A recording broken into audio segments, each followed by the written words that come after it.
یہ کہانی ہے ایک خوبصورت سے گاؤں کی، جہاں ایک لڑکی صبح سویرے اپنے گھر سے سیر کرنے کے لیے نکلتی ہے۔ جب وہ واپس آ رہی ہوتی ہے تو اسے راستے میں ایک چڑیا زخمی حالت میں پڑی ہوئی ملتی ہے۔ وہ چڑیا کو اٹھاتی ہے اور آہستہ آہستہ چلتے ہوئے اپنے گھر تک لے آتی ہے۔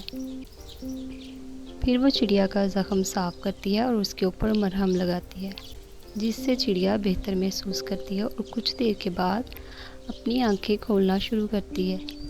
چڑیا کو ایسے دیکھ کے لڑکی بہت خوش ہوتی ہے۔ چڑیا اڑنے کی کوشش کرتی ہے اور اس طرح اڑنے میں کامیاب ہو جاتی ہے۔ اگلے دن چڑیا اس لڑکی کے گھر کی کیاری میں کچھ بیج پھینک کے جاتی ہے، جس سے کچھ دنوں کے بعد پودے نکلتے ہیں۔ ایک صبح لڑکی جب اپنے صحن میں آتی ہے تو وہ ان پودوں میں سے خربوزے کو نکلا ہوا دیکھ کے بہت خوش ہوتی ہے اور ان کے پاس جاتی ہے۔ اس طرح وہ ایک خربوزے کو کھانے کے لیے کاٹتی ہے تو اس میں سے ہیرے نکلتے ہیں۔ وہ ان ہیروں کو دیکھ کر بہت خوش ہوتی ہے۔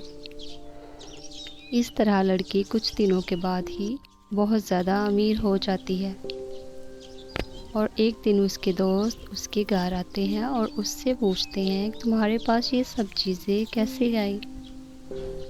اس طرح لڑکی اپنے دوستوں کو ساری حقیقت بتاتی ہے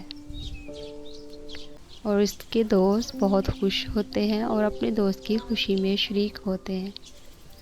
تو پیارے بچوں، اس کہانی سے ہمیں یہ سبق ملتا ہے کہ اگر ہم کسی کے ساتھ اچھا کریں گے تو ہمارے ساتھ بھی اچھا ہوگا، اس لیے ہمیشہ